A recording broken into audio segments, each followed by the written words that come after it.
Turun Quran surah ketiga ayat 31. Kalian tidak bisa memahami Quran sendirian.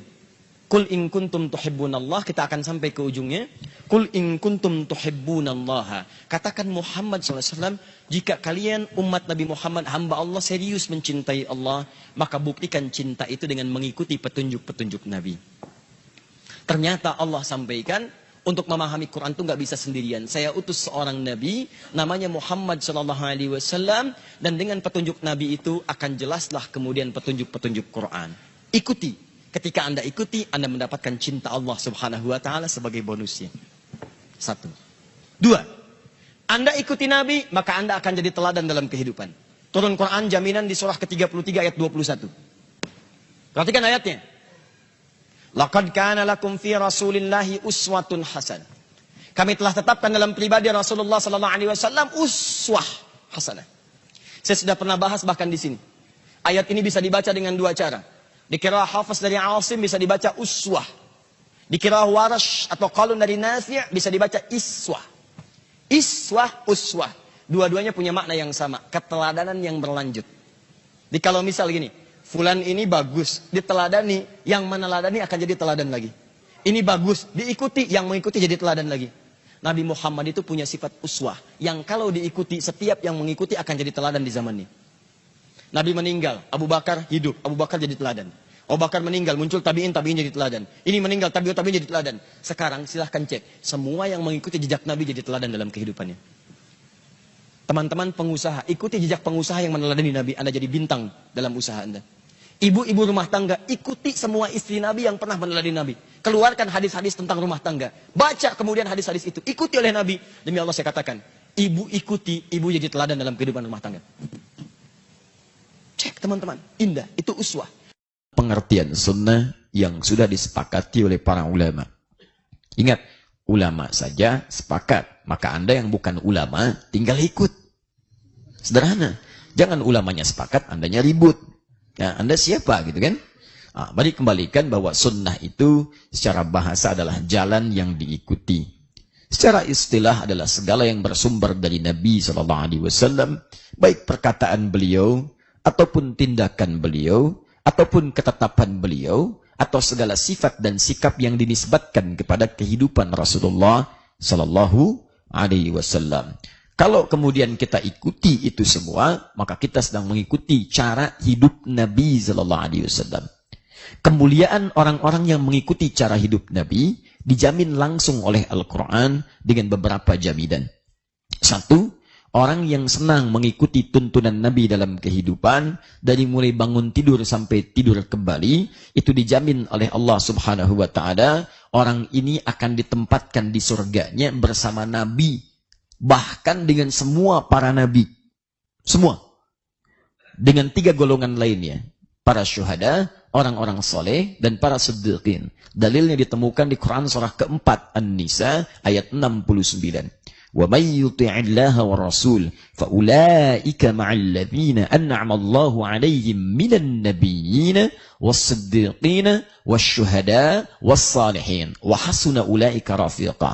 Dan itu kemenangan terbesar. Dzalikal fadlu minallah. Itu kemuliaan yang paling hebat. Awas, anugerah terbesar itu, anugerah terindah yang bisa kau miliki, itu bahkan saat engkau mendapatkan kenikmatan dunia yang melimpah. Tapi ketika Anda bisa sesurga dengan Rasulullah SAW. Kalau di dunia berpisah, dalam arti tidak pernah bertemu, maka nanti akan tiba satu masa yang semuanya mendapatkan level yang sama, yaitu selesai kehidupan dunia, masuk ke alam kubur. Tidak ada perjumpaan. Amalan yang menentukan kita menunggu berjumpa di akhirat. Tapi saat di akhirat masuk ke dalam surga, Masya Allah. Mohon maaf teman-teman sekalian, tidak akan pernah dipisahkan karena sifatnya abadi. Abu Jahal, Abu Lahab, dan abu-abu yang lainnya, yang menentang Nabi, pernah hidup dengan Nabi. Pernah melihat Nabi. Tapi tidak mau beriman kepada Nabi. Sementara aja begitu meninggal, berpisah untuk selamanya. Kita, mohon maaf, tidak pernah melihat Nabi. Di mimpi pun mungkin belum pernah ketemu. Tapi saat di akhirat, kita tidak akan pernah dipisahkan oleh Allah dengan Rasulullah SAW. Abadi sampai ujungnya. Bagaimana cara mendapatinya? Taati Allah dan Rasulnya. Cara menaati Rasul itu adalah, bahkan cara menaati Allah Subhanahu Wa Taala dengan mengikuti tuntunan-tuntunan Rasulullah. Turunlah Quran surah ketiga Ali Imran ayat 31. Qul in kuntum tuhibbunallaha fattabi'uni. Katakan Muhammad, jika kalian serius mencintai aku, kata Allah, serius mencintai Allah, maka ikutilah tuntunan kehidupan Nabi. Ya, ikuti. Hal kedua yang diberikan saat masih di dunia, orang itu akan dicintai oleh Allah. Jadi kalau Anda senang mengikuti tuntunan Rasulullah, Anda akan dicintai oleh Allah. Bangun tidur, bagaimana caranya Nabi bangun? Saya ikuti. Mau makan, bagaimana caranya Nabi makan? Saya ikuti. Ya, demikian seterusnya sampai ibadah yang paling kompleks, berusaha semaksimal mungkin mengikuti semampu yang bisa dilakukan. Maka yang seperti itu akan naik status dari seorang hamba biasa menjadi hamba yang dicintai oleh Allah Subhanahu wa taala. Anda oleh istri saja atau istri oleh suami ingin sangat dicintai. Sifatnya manusia yang saat kemudian meninggal dunia, boleh jadi cinta itu bisa terputus untuk sementara waktu. Bahkan mohon maaf, cinta sebelum menikah dengan setelah menikah kadang bisa berbeda. Kemarin saya menerima informasi teman-teman mengirimkan satu barangkali kalimat. Ada dua orang suami istri mungkin sedang bercanda. Ya, istrinya berkata kepada suaminya, "Pak, kenapa setelah menikah Papa jarang berikan hadiah kepada Mama?" Ya, suaminya menjawab, "Mah, nelayan itu kalau sudah mendapatkan dan menangkap ikannya tidak akan memberikan umpan lagi." Masya Allah. Paham ya? Maaf yang belum menikah ya. Baik. Luar biasa. Setelah itu malam-malam mau tidur, pintunya ditutup oleh istrinya. Masya Allah, diketok oleh suaminya. "Mah, buka dong," kata istrinya. "Pak, apa ada nelayan yang tidur dengan ikan?" Sudah sini. Ya? Baik. Kalau sudah naik status dicintai oleh Allah Subhanahu wa taala, maka muncullah kemudian anugerah yang ketiga. Apa itu? Wa yaghfir lakum dzunubakum. Orang-orang yang mengikuti tuntunan sunnah Rasulullah akan mendapat jaminan dari Allah terampuni dosa-dosanya. Maksud terampuni dosa ini, di antara pemaknaannya akan dijaga dari perbuatan dosa. Karena semua tuntunan Nabi itu nggak ada yang mengarahkan pada dosa. Silahkan cek, pernah Nabi nuntun korupsi? Tidak pernah, makanya aneh kalau ada umat Nabi, ikut Nabi, tapi korupsi. Itu aneh. Pernah Nabi menuntun pada celaan, menuntun pada gibah, menuntun pada perilaku yang durjana, yang maksiat, yang menjauh dari Allah? Enggak pernah. Pokoknya sederhana, kalau penduduk bumi ini ikut tuntunan Muhammad SAW, aman kehidupan dunia, tenang. Dan statusnya sederhana, terjaga, selalu dalam kebaikan. Ingat, ciri diampuni dosa itu kan meninggalkan perbuatan-perbuatan buruk, tidak mengulanginya, dan mengganti dengan kebaikan. Artinya kalau orang sudah diampuni dosanya, maka dijaga dari perbuatan dosa. Dosa mata sering melihat yang salah. Diampuni dosanya, maka mata tidak akan mengulangi lagi hal yang keliru. Dosa lisan sering berkata yang tidak baik. Diampuni dosanya, maka lisan akan terjaga, tertahan dari kalimat-kalimat yang buruk. Maka kalau antum sering minta ampun kepada Allah atas dosa-dosa yang dilakukan, gampang cara mengeceknya. Diampuni nggak kira-kira? Cek, apakah perbuatan itu berulang atau tidak? Terjaga nggak dari perbuatan salah? Itu saja. Sangat sederhana. Yang keempat, orang-orang yang mengikuti sunnah Nabi SAW, maka Allah akan mengangkat derajat orang ini dengan menjadikannya teladan dalam kehidupan.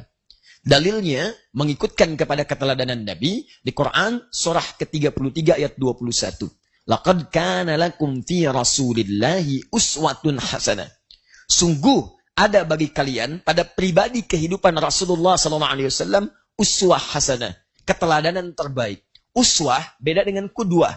Kudwah itu keteladanan yang boleh jadi tidak mewariskan teladan lagi. Anda punya keteladanan di satu sisi, diteladani. Ketika Anda mengikuti itu, belum tentu jadi teladan bagi yang lainnya. Tapi kalau uswah, tidak demikian. Keteladanannya banyak sekali. Dan Anda bisa ikuti, setelah Anda ikuti, Anda akan jadi teladan di masanya. Gak percaya silakan. Sahabat-sahabat Nabi mengikuti perilaku Nabi. Setelah Nabi wafat, mereka jadi teladan. Bukankah Abu Bakar jadi teladan? Radhiyallahu ta'ala anhu. Umar, Uthman, Ali, sahabat yang lainnya, radhiyallahu ta'ala anhum jami'an. Bukankah Imam Asy-Syafi'i jadi teladan? Bukankah Imam Malik jadi teladan? Imam Ahmad bin Hanbal jadi teladan? Imam Abu Hanifah sebelumnya jadi teladan? Semuanya, cek. Dan siapapun yang mengikuti tuntunan Nabi, jadi teladan dalam kehidupan. Ya, cukuplah menjadi bukti seorang perempuan bercadar, Masya Allah, di Palu itu, yang setelah 11 hari, mayatnya kemudian ditemukan. Masya Allah, dia mengikuti dan mencintai kehidupan Nabi SAW. Dia hafalkan Al-Quran, dan terbukti janji Nabi, Al-Quran akan menjaganya, bahkan saat dia kembali kepada Allah Subhanahu Wa Taala. Auratnya tidak tersingkap, mayatnya tidak berbau busuk, dan dimuliakan oleh Allah saat sementara yang lainnya ditampakkan kehinaan dia. Karena itu bertakwalah kepada Allah Subhanahu wa taala. Dan yang kelima, orang-orang yang mengikuti tuntunan Rasulullah sallallahu alaihi wasallam maka mendapatkan kemuliaan di antaranya Allah akan berikan keringanan baginya untuk mendapatkan syafaat Rasulullah sallallahu alaihi wasallam. Allah